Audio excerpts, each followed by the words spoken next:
Bismillahirrahmanirrahim. Assalamu alaikum, dear students. This is Munasir from FEI, 7th class history, chapter number 9, the making of regional cultures, lecture number 2. Let's start the first topic.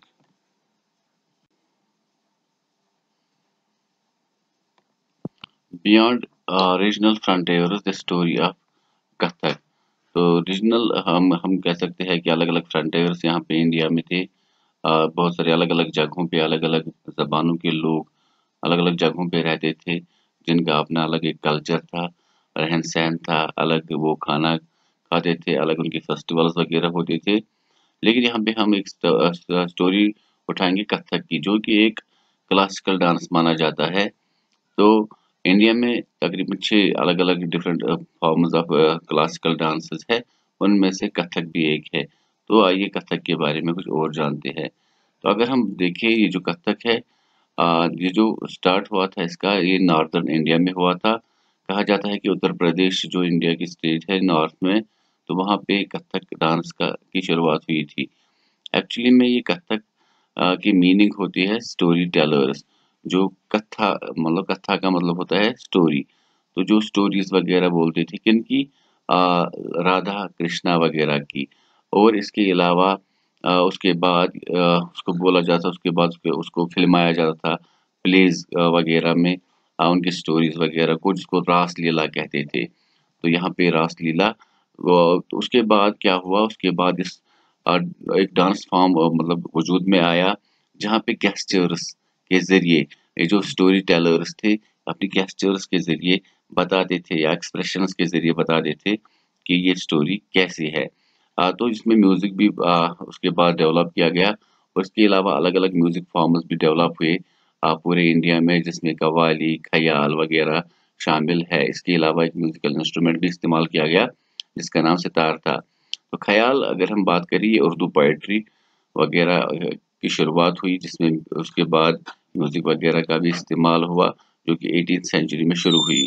तो कव्वालीज़ भी आपने अलग-अलग जगहों पे सुनी होगी, जैसे कि अजमेर में जो ख्वाजा मोइनुद्दीन चिश्ती रहमतुल्लाह अलैह का मज़ार है, तो वहाँ के आस-पास भी तो कव्वालियों का बहुत मतलब वहाँ पे माहौल है। तो ये जो कथक डांस है, इस वक़्त इंडिया के अलग-अलग स्टेट्स में इसको मतलब एक्सप्रेशंस के तौर पे एक्चुअली इसको रिलीजियस मतलब हम कह सकते हैं, जो गेस्चर्स वगैरह होते हैं, वहाँ पे इस्तेमाल किए जाते हैं।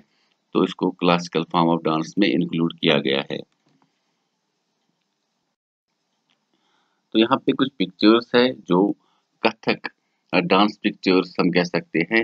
यहाँ पे आप देख सकते हैं ये जब डांस करते हैं तो अलग-अलग एक्सप्रेशंस देते हैं, अपने गेस्चर्स से ये लोगों को बताना चाहते हैं कि स्टोरी कैसी है। तो यहाँ पे म्यूजिशियंस म्यूजिक भी देते हैं, जिससे लोगों को समझने में आसानी होती है।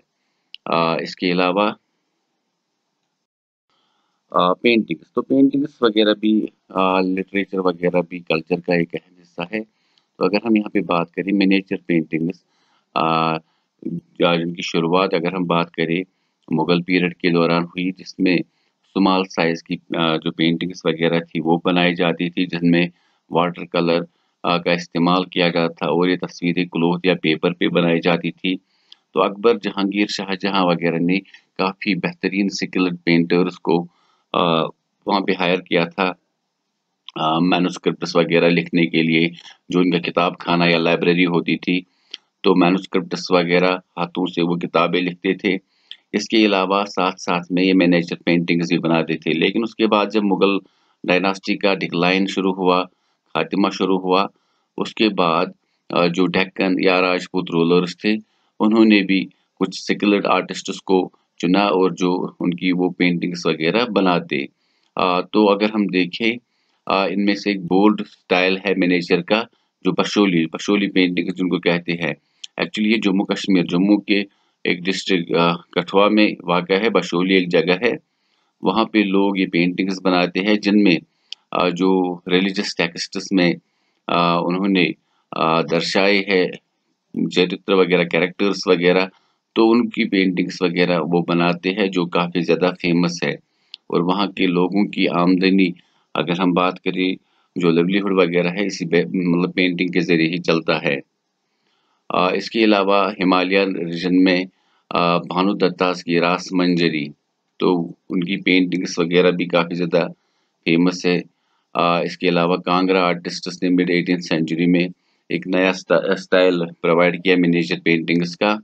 तो मैं आपको मिनिएचर पेंटिंग्स की कुछ तस्वीरें दिखाता हूँ कि किस तरह की होती है वो। यहाँ पे दो तस्वीरें हैं मिनिएचर पेंटिंग्स की। तो मिनी का मतलब होता है छोटा, तो ये छोटे साइज की पेंटिंग्स होती है। जैसे मैंने पहले ही कहा, कागज या ये जो क्लोथ वगैरह है उन पर ये पेंटिंग्स वगैरह बनाई जाती हैं। इसके अलावा अगर हम बात करें स्टेप और एक टॉपिक है यहाँ पे हमारे पास, the growth of a regional language. तो यहाँ पे अगर हम बात करें बंगाल की, बंगाली लैंग्वेज की, तो उसकी शुरुआत किस तरह से हुई उसके बारे में यहाँ पे बात करेंगे। तो यहाँ पे अगर हम बात करें, तो बंगाली लैंग्वेज अगर हम बात करें, ये वहाँ पे जो ब्राह्मण्स रहते थे पुराने ज़माने से ही वो संस्कृत का इस्तेमाल करते, संस्कृत लैंग्वेज का, जो कि मतलब ओल्डेस्ट लैंग्वेज मानी जाती है इंडिया में।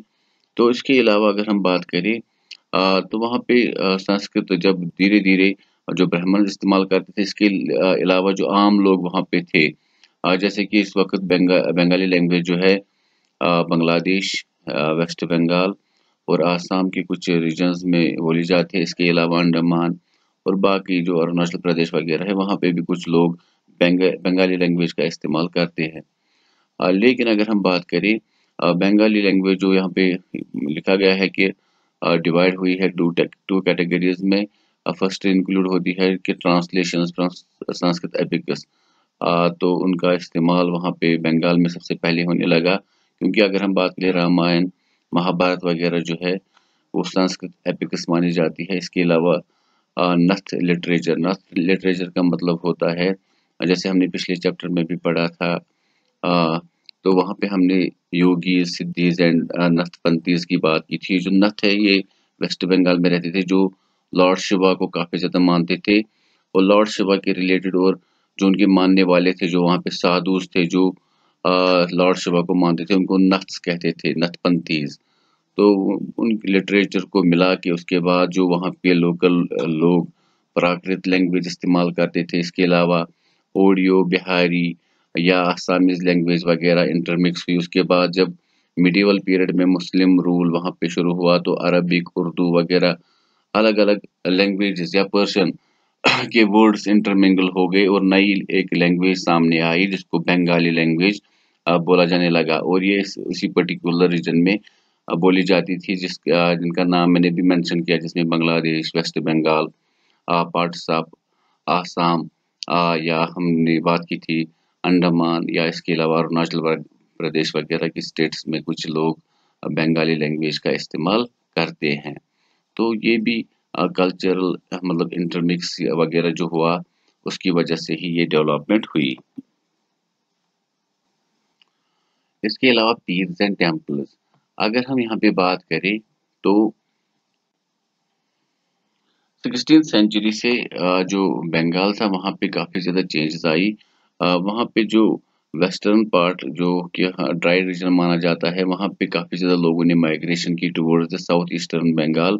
अगर आपको याद हो, सुंदरबन डेल्टा जो है वो साउथ ईस्टर्न बंगाल में ही पाया जाता है, जो कि काफ़ी ज़्यादा फर्टाइल माना जाता है, जहाँ पे जो लोग हैं काफ़ी ज़्यादा काश्तकारी करती है वहाँ पे राइस की।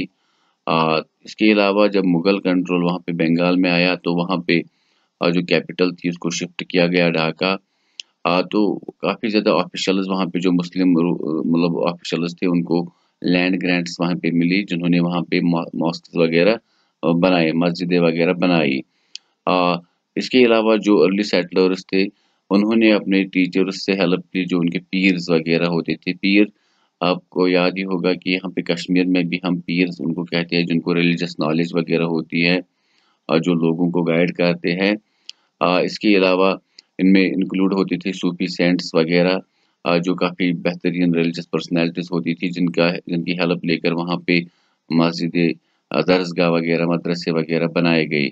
इसी तरह से जो हिंदू कम्युनिटी थी उन्होंने भी मतलब वहाँ पे टेम्पल्स वगैरह बनाए, क्योंकि वहाँ पे पुराने ज़माने से ही जो ब्राह्मण मतलब हम कह सकते हैं सुपीरियॉरिटी थी, या उनका भी दबदबा था, तो वहाँ पे भी काफ़ी ज़्यादा टेम्पल्स वगैरह बनाए गए मस्जिद मतलब मस्जिदों के साथ-साथ में। अगर आपको याद हो जब इंडिया और पाकिस्तान के 2 हिस्से हुए तो बांग्लादेश पाकिस्तान का ही पार्ट बना जिसको मतलब ईस्टर्न पाकिस्तान कहा जाता था। तो उस हिस्से में ज़्यादा मुसलमान आए और जो वेस्ट बंगाल है उसमें ज़्यादा हिंदू आए। लेकिन उसमें भी काफ़ी ज़्यादा मुस्लिम अभी भी है मतलब वेस्ट बंगाल में। इसके अलावा फिश एंड फूड तो अगर हम वेस्ट बंगाल की बात करें तो वहाँ पे काफ़ी ज़्यादा जो रिवर्स वगैरह है वहाँ मतलब उसके थ्रू बहते हैं जिसमें गंगा, ब्रह्मपुत्र या हुगली रिवर वगैरह शामिल है। तो वहाँ पे जो इसके अलावा जो बे ऑफ बंगाल है वो भी नज़दीक ही है तो वहाँ पे काफ़ी ज़्यादा फिशिंग वगैरह होती है।